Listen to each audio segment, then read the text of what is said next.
Monsieur Lablotte, bonjour. Bonjour. Nous sommes à l'église de Saint-Pierre de Plaisir, en pleine rénovation maintenant depuis 2 ans.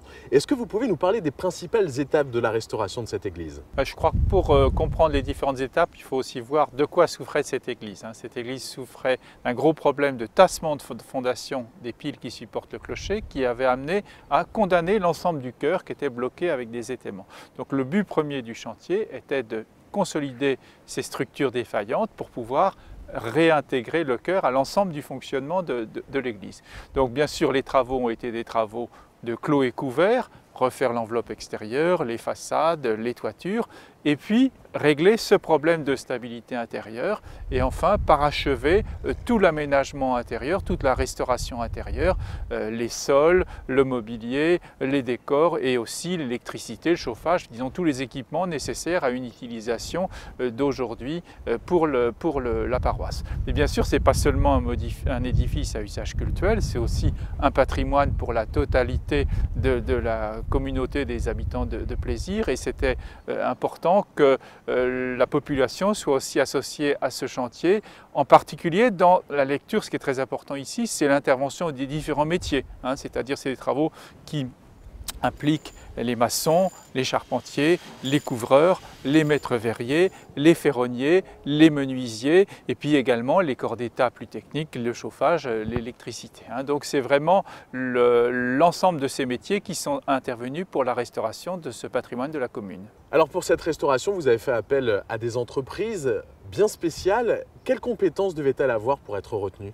Ce qu'il faut bien comprendre, c'est qu'on se situe ici dans le cadre de marchés publics, donc avec l'application du Code des marchés publics. Simplement, comme on travaille sur un monument historique, on demande dans les qualifications des entreprises admises à soumissionner, on demande des compétences, des qualifications spécifiques. Alors bien évidemment, vous avez des métiers qui sont des métiers pratiquement qui ne se pratiquent plus que sur les monuments historiques.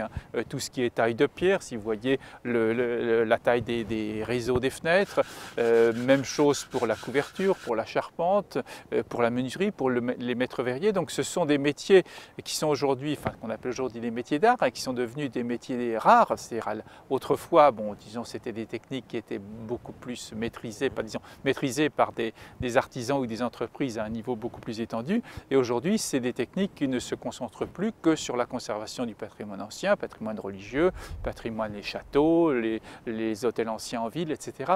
Il y a vraiment une spécificité, un savoir-faire, un apprentissage, etc. et une demande de qualité qui est peut-être supérieure à ce qu'on demande dans la construction neuve. Justement, Monsieur Lablotte, je vous propose tout de suite un tour de France à la rencontre de ces professionnels passionnés par notre patrimoine.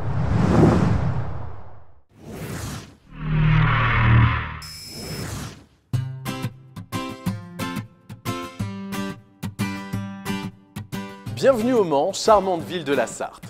C'est ici qu'on retrouve l'entreprise Vitrail France, spécialisée dans la restauration de vitraux de référence nationale. Fondée en 1758, c'est la plus ancienne entreprise du département. Je vous propose tout de suite de la découvrir avec son directeur Emmanuel Putani. Bonjour Emmanuel. Bonjour Maxime. Nous sommes ici dans les ateliers de Vitrail France. Pourquoi fait-on appel à vous? Écoutez, on fait appel à nous parce qu'on a une belle antériorité sur tous nos chantiers et certainement de très bons savoir-faire. Quelles sont les différentes étapes de la restauration de vitrail? En général, il y a un premier constat qui est fait sur une verrière, à savoir quelle est sa facture, 13e, 14e, 15e, et ensuite pour connaître sa pathologie. Donc si vous voulez, pour connaître un peu quel est son problème. Est-ce que la conduite de plomb est défaillante? Est-ce qu'on a un problème de structure sur les tenues de grisaille? Enfin voilà, il y a tout un tas de choses qui rentrent en ligne de compte. Et pour ça, vous appliquez des techniques bien précises. Le constat amène un cahier des charges qui permet ensuite de procéder à une méthode de restauration. Donc chaque cas est différent, donc c'est un petit peu difficile de vous présenter un seul cas. Donc je vais essayer d'être général. Mais une fois que le cahier des charges est posé, donc les différentes interventions se mettent en place au sein de l'atelier et on a différentes personnes que vous voyez qui vont œuvrer sur ces vitraux. Alors Vitrail France cherche également à développer des concepts particuliers. Oui, il y a quelques années, enfin il y a même une dizaine d'années, on a mis en place un brevet de protection de verrière. Donc c'est une double verrière qui a été brevetée. Donc en effet, on cherche différentes techniques, différentes méthodes pour à chaque fois évoluer et conserver les verrières.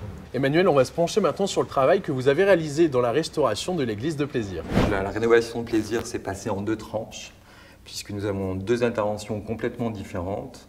Donc la première s'est passée dans la nef. Donc cette nef était équipée de vitraux des années 50, donc avec des verres très éteints en fait. C'était un verre mat dépoli et le souhait de l'architecte en chef, donc M. Lablaude, voulait redonner une lumière, un peu une transparence à ces verrières.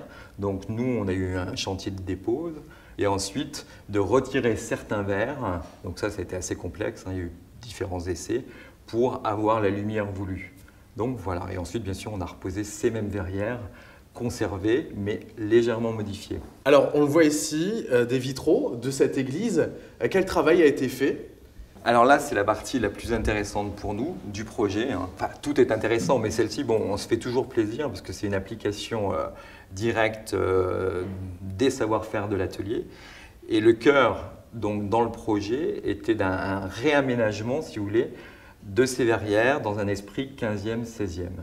Donc là, c'est un élément qui est en place aujourd'hui dans l'église de Plaisir, où nous avons copié, disons pas copié, mais où on s'est inspiré de verrières du 15e, avec des motifs ornementaux que vous voyez, mais qui ne sont, comme on peut le voir, ils ne sont pas parfaits. Donc il y a des dissonances, ils sont légèrement effacés, donc on a oxydé volontairement cette nappe pour avoir un cachet 15e, 16e. Emmanuel, qu'est-ce qui est le plus difficile dans ce travail ? C'est d'être juste, c'est-à-dire de ne pas aller trop loin, d'avoir le bon dosage. Donc on a eu énormément de panneaux d'essai présentés sur place et après, dans ces différentes réunions collégiales, bon voilà, on est tous tombés d'accord et aujourd'hui donc le cœur de l'église de Plaisir a ce type de vitraux.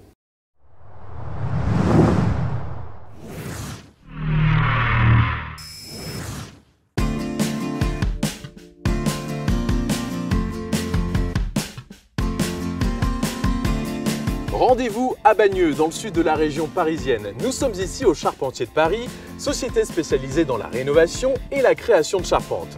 Je vous propose tout de suite d'en apprendre davantage, suivez-moi. Luc Jardon, bonjour. Bonjour. Vous êtes le directeur commercial des Charpentiers de Paris. Est-ce que vous pouvez nous en dire un peu plus sur l'entreprise ? Nous sommes une entreprise d'une centaine de personnes. Nous sommes en stop depuis notre création en 1893. Nous venons de fêter nos 120 ans d'existence. Alors 3 activités principales, vous pouvez nous les décliner ? La charpente métallique, la charpente bois et la menuiserie agencement. Ces 3 activités sont très diverses sur la grande région parisienne. Et dans chacune de ces activités, nous faisons du neuf ou de la rénovation, de la restauration. Vous êtes notamment intervenu sur de grands projets prestigieux. Récemment sur la Banque de France, sur l'hôtel Matignon, sur les Invalides, et puis sur pratiquement tous les ouvrages d'envergure de la région parisienne. Et nous avons développé en charpente la reprise et la restauration des églises. Vous parliez d'église, on va tout de suite s'intéresser à celle de Plaisir avec Sébastien Roger. Sébastien Roger, bonjour. Bonjour. Vous êtes ingénieur ici au Charpentier de Paris. Alors vous êtes intervenu sur le chantier de rénovation de l'église de Plaisir, notamment dans la rénovation, et ça s'est fait en plusieurs étapes. Tout à fait. On a commencé la rénovation en mars 2012 pour l'achever en juillet 2013. Donc on a commencé par la restauration du chœur, qu'on a complètement démonté et qu'on a remonté et restauré à l'intérieur de la nef. Alors vous aviez prévu des plans, mais sur place, ça ne s'est pas forcément passé comme c'était prévu. Notamment au niveau du bas-côté nord, où on devait remplacer la charpente par une charpente métallique. Et lors de la restauration, on s'est rendu compte que la charpente bois existante pouvait être conservée. Et sur cette charpente, on a retrouvé l'épure de l'ancienne voûte qu'on a elle-même restaurée. Donc on a gardé cette charpente. Alors vous êtes intervenu sur de la rénovation, mais pas seulement, également sur de la création. Tout à fait. La dernière phase de travaux était le porche sud, où on a refait complètement la charpente. On a fait des plans ici au bureau d'études, qu'on a envoyés après dans notre centre d'usinage dans l'atelier. Et les bois sont arrivés sur place. On a eu quelques retouches sur place pour l'adapter. Mais le gros de cette charpente a été fait dans nos ateliers.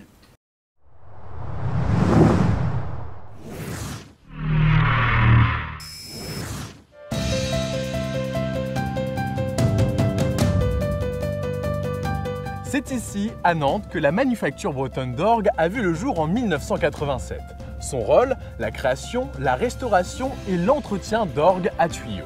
Pour en savoir plus, partons tout de suite à la rencontre du responsable de cette manufacture, Nicolas Toussaint. Bonjour Nicolas. Bonjour Maxime. Merci de nous accueillir ici en plein cœur de votre manufacture, dans les ateliers, là où tout le travail se fait. Un métier rare, on va le voir. Et justement, en quoi consiste-t-il? Oui, alors le métier de facteur d'orgue est un métier qui comprend tout ce qui concerne les opérations sur les orgues à tuyaux dans les églises. Donc c'est à la fois de la restauration, de la fabrication, de l'entretien, parce que la part d'entretien est assez importante. Alors, on le voit derrière vous, les professionnels s'attardent sur des techniques bien particulières.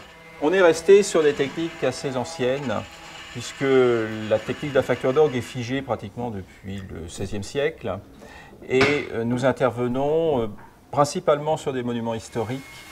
Et nous devons retrouver les gestes qui étaient utilisés à cette époque, qui ont perduré jusqu'à nous.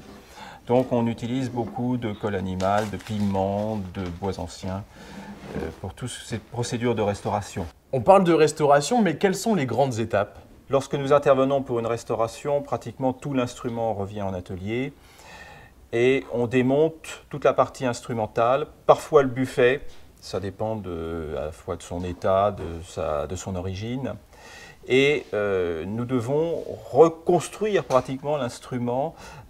Quand il doit sortir de nos ateliers, il va se retrouver comme s'il était neuf, comme s'il venait de sortir de l'atelier de celui qui l'a construit. Nicolas, nous sommes maintenant dans l'atelier de tuyauterie. Que se passe-t-il concrètement ici? Alors c'est ici que nous fabriquons les tuyaux qui vont donner le son de l'orgue. On les fabrique à partir de feuilles d'étain qui ont été coulées à une épaisseur que l'on souhaitait obtenir. Ces feuilles d'étain sont ensuite découpées à l'aide des gabarits que vous voyez sur le mur. Et chaque tuyau est ensuite, se trouve sous forme de petites feuilles que l'on va rouler sur une forme, soit conique, soit ronde. Et à partir de là, on va avoir d'un côté nos pieds et nos corps qui vont être assemblés avec un biseau de façon à obtenir le produit fini qui est le tuyau. Mais là, pour le moment, le tuyau ne donne pas encore de son. Voilà, alors là, une fois qu'il est terminé, il ne donne pas de son. Si je souffle dedans, il n'y a absolument rien qui sort, tout simplement parce qu'il faut le travailler, et ça c'est le travail de l'harmoniste. On va découper la bouche, placer le biseau correctement, et on va avoir ensuite le premier timbre.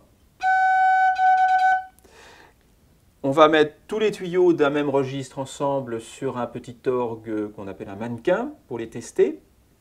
Et il va falloir égaliser ces tuyaux de façon à ce que pour un même registre, on ait le même timbre et que ce timbre évolue suivant une intensité que l'on va choisir en fonction de l'instrument que l'on est en train de construire. Et bien justement, Nicolas, vous parliez d'orgue, on va tout de suite s'intéresser à celui qui est en cours de rénovation, l'orgue de l'église de Plaisir. Alors l'orgue de l'église de Plaisir était placé dans le chœur. Il va être maintenant mis à la place de l'autel le long du mur. Donc on est sur une configuration qui ne permettait pas de conserver l'orgue tel qu'il était avec beaucoup de profondeur. Donc on l'a reconfiguré pour qu'il soit étalé en largeur, en hauteur, sans profondeur. Ça, c'était le premier travail en termes de configuration. Le deuxième travail a été une reprise de l'ensemble de la transmission, qui était une transmission électrique directe avec des petits contacts, des échelles, qui passe en électronique, de façon à ce qu'on puisse avoir, au niveau de l'organiste, beaucoup plus de possibilités avec le nombre de timbres que nous avions.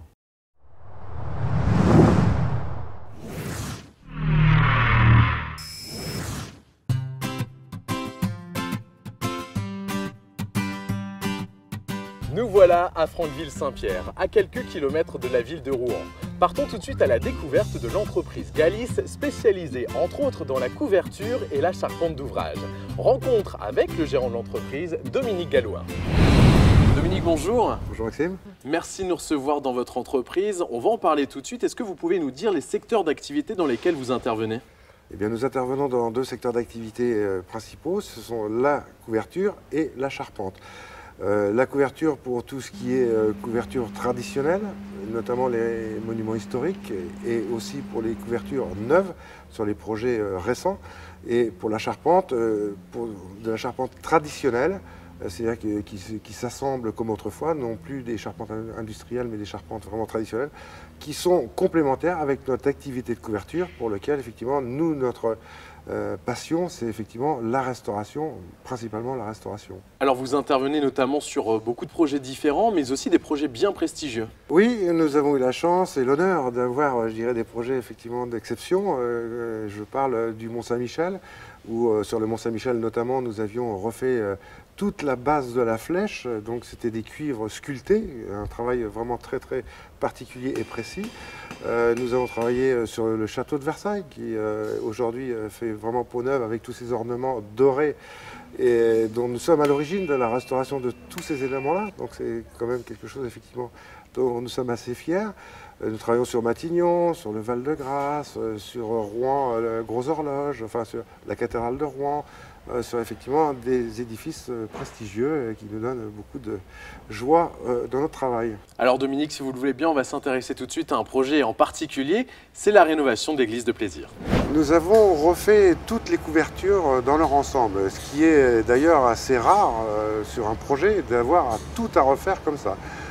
Nous intervenons souvent par petits bouts, en fonction du budget, des besoins, mais là, le projet était vraiment gigantesque en fait dans son ensemble.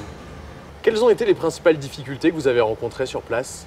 Les difficultés sont essentiellement dues au fait que la tuile était ancienne, que l'architecte voulait absolument récupérer ces tuiles pour les panacher dans son ensemble et rendre l'esprit de l'ancien une fois restauré. Donc la difficulté, c'était de récupérer ces tuiles-là, de les panacher dans des coloris et des tons qui convenaient à l'architecte. Le travail s'est fait vraiment dans les petits détails. Oui, des petits détails qui ont leur importance sur un projet comme celui-là, parce qu'il marque vraiment, je dirais, le travail dans sa qualité et dans son architecture, notamment sur le clocher, où nous avons refait toute la galerie là-haut avec les croix qui sont en fer forgé, et un vase sur la lucarne, sur la partie, je dirais, centrale du clocher. Un vase qui est très ouvragé, très travaillé et qui est devenu une pièce rare aujourd'hui en exécution.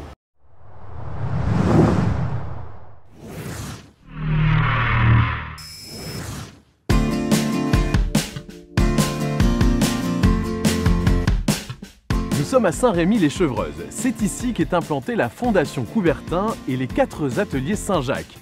La menuiserie, la fonderie, la ferronnerie d'art et la taille de pierre. Nous allons tout de suite nous intéresser à l'un d'entre eux, l'atelier de métallerie avec le directeur Pascal Remy. Bonjour Pascal. Bonjour Maxime. Nous voici en plein cœur des ateliers Saint-Jacques consacrés à la métallerie. Alors qu'est-ce qui se passe ici concrètement ? Effectivement, nous sommes ici à l'atelier de métallerie. Bon, nous faisons partie de la grande activité de la serrurerie-métallerie, c'est-à-dire tout ce qui concerne les ouvrages métalliques liés à la protection des biens et des personnes et au-delà à l'agencement, la décoration dans le bâtiment. Alors Pascal, nous voici dans l'atelier de forge. Quand un projet est accepté, quelles sont les différentes étapes réalisées? Les premières étapes, ce sont les dessins à main levée ou sur AutoCAD selon le type d'ouvrage. Et puis des prototypes très souvent. Quand tout est accepté, la réalisation, fabrication et puis l'installation sur site. Voilà, toutes ces différentes étapes sont gérées dans nos ateliers ou nos bureaux par nos personnels depuis donc l'élaboration du projet jusqu'à sa pose finale. Alors Pascal, derrière nous on le voit, des professionnels sont en train de travailler avec des techniques bien particulières. Effectivement, les ouvrages de serrurerie font appel à différentes qualifications, différentes spécialisations. Depuis le forgeron, je dirais qu'il est un peu l'homme de métier, ou en tout cas la pratique du métier la plus ancienne, jusqu'aux travaux de tôlerie, de serrurerie plus modernes. On travaille effectivement avec toutes les techniques, depuis les plus traditionnelles jusqu'aux techniques les plus contemporaines. Pascal, sur l'église de Plaisir, vous intervenez notamment sur de la création avec cette grille par exemple. Alors oui, effectivement, c'est une grille qui est traitée en forge de manière tout à fait traditionnelle, des assemblages tels qu'ils auraient pu être faits au XVIIe ou au XVIIIe siècle. qui nécessitent un savoir-faire et une adresse particulière, tels que des assemblages comme ceci, qu'on appelle des assemblages à trous renflés. Donc ce sont des éléments qui sont forgés, bien sûr à chaud, manuellement, ou des assemblages comme ceci, des sabots d'assemblage qui donnent la rigidité au portail. Là encore, on fait appel à des techniques telles que la soudure à chaude portée, qui est un principe de soudure à la forge et non pas des soudures contemporaines par des procédés électriques. Bon, c'est pas juste pour se faire plaisir, c'est que ça donne une authenticité, une vérité à des ouvrages comme ça, qui, bien qu'ils soient du XXIe siècle, sont vraiment traités dans l'esprit du XVIIe ou du XVIIIe siècle. Combien d'heures de travail ça représente? Cette grille-là, c'est environ 400-450 heures de travail. Alors Pascal, nous voici devant une grille qui vient de l'église de Plaisir. Un travail de rénovation est en train d'être effectué. Vous pouvez nous en dire un peu plus? Alors, il s'agit donc d'une grille de chapelle en fonte. C'est une grille donc, du 19e, un ouvrage du 19e. Donc une technique différente de ce qu'on a vu précédemment pour la forge. Là, il s'agit de réparer, de réassembler un ouvrage cassé, qui a un peu vécu, qui a un peu subi les attaques du temps. Alors la rénovation de l'église vous a fait découvrir des petits trésors, notamment un coffre. Alors oui, effectivement, ça c'est une anecdote assez drôle. On a dû ouvrir un coffre découvert dans la sacristie et puis finalement refaire la clé de ce coffre, une clé 18e, qui serait fin 18e, début 19e.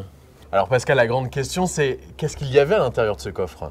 Eh bien, en définitive, rien, si ce n'est que quelques vieilles serrures précédemment déposées.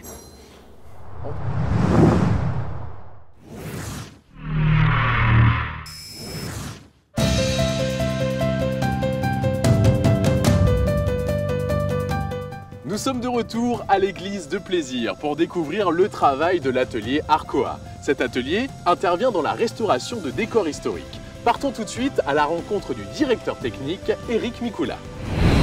Bonjour Éric. Bonjour Maxime. Vous êtes le directeur technique de l'atelier Arcoa. Alors, est-ce que vous pouvez nous présenter l'activité de cet atelier? Atelier Arcoa signifie atelier de restauration et de conservation d'objets d'art. Nous intervenons en atelier et également sur le terrain, sur des chantiers en province ou en région parisienne. Éric, juste derrière vous, on aperçoit l'église de Plaisir qui est en pleine restauration. Comment vous êtes intervenu concrètement? Nous intervenons avec des restaurateurs, une équipe qui varie de 2 à 4 personnes. Il faut savoir que les travaux ici à Plaisir ont commencé pour nous en juillet 2012. Ça représente un travail d'environ 4500 heures. Répartis sur plusieurs mois, sur plus d'1 an aujourd'hui.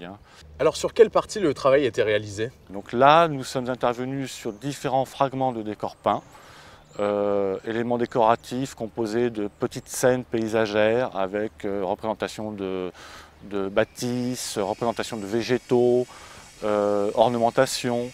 Et nous intervenons également sur la statuaire polychrome, donc une statuaire qui est pour une partie ancienne, qui est datée du XVe siècle, avec des polychromies du XVIe siècle, et un statuaire plus moderne du XIXe siècle. Alors qu'est-ce qui est le plus difficile dans ce travail?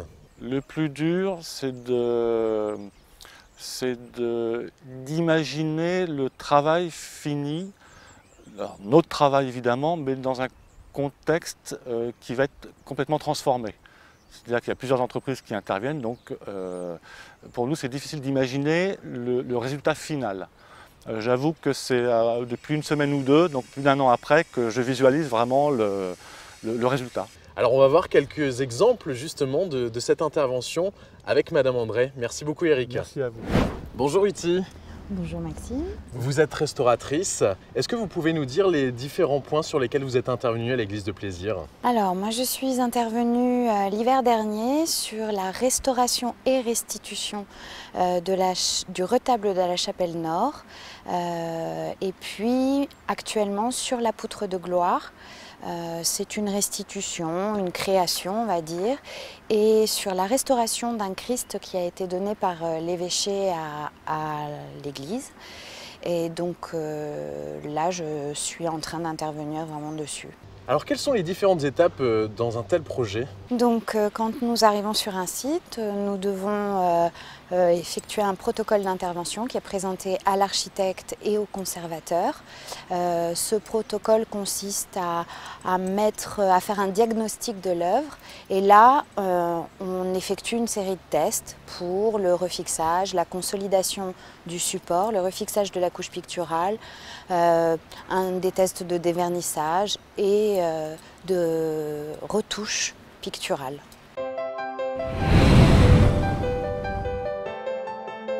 Monsieur Lablonne, nous avons vu comment sont intervenus les professionnels sur cette église depuis 2 ans. Est-ce que vous pouvez maintenant nous parler un peu de l'avenir de l'église? Est-ce qu'il y aura d'autres interventions de prévues? Je crois que ce qui est important dans cette église, c'est que c'était une église au départ qui a été conçue pour une petite communauté villageoise, 300 personnes ou 350 personnes. Aujourd'hui, à Plaisir, il y a 30 000 ou 35 000 habitants. Et donc, c'est aussi le garant que cette église, elle peut vivre, puisqu'il y a autour une communauté aussi bien cultuelle, bien sûr, mais aussi des pratiques culturelles qu'elle peut accueillir. Donc, en termes d'utilisation, c'est vraiment à la fois un lieu culturel et un lieu culturel. Mais le projet ne se limite pas uniquement à l'église, il s'accompagne de 2 composantes, je dirais pas annexes, mais en prolongement. La première, ça va être la restauration, le réaménagement complet de la place. On a une place aujourd'hui qui est un petit peu envahie par les voitures, donc il y a tout un projet qui est développé pour dégager le parvis de l'église et puis essayer de peut-être, on verra, réduire le nombre de places de stationnement ou au moins le cantonner à des quantités raisonnables, c'est-à-dire repaysager tout l'environnement. Pendant 2 ans, ça a été un chantier, donc vous avez vu, c'est une présentation qui est un petit peu décousue, donc on va réorganiser tout ça, réorganiser le monument aux morts, mettre en valeur par un éclairage l'église, donc ça c'est quelque chose de très important. Et puis il y a aussi à gérer toute l'articulation entre le château et la place de l'église, entre le parc du château et la place de l'église. Alors cette restauration, est-ce qu'elle vous a marqué, vous personnellement, et pourquoi?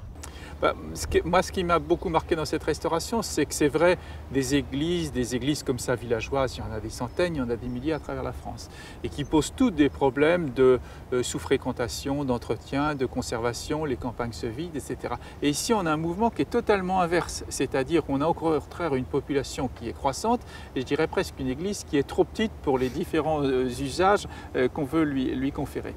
Et donc, ce qui est intéressant ici, c'est justement qu'on a une communauté européenne, enfin une ville qui est une ville importante, donc il y a des moyens en termes d'investissement qui sont importants et qui ont permis de traiter ce chantier de façon globale. Moi, c'est quelque chose que j'ai jamais eu l'occasion de faire, parce qu'on travaille toujours en sauvegarde, on refait un bout de couverture, on refait un bout de clocher, Ici, la demande de la mairie, de M. Regnault, le précédent maire, de Mme Colmaz-Berger, le maire actuel, c'était de dire faites-nous quelque chose de global.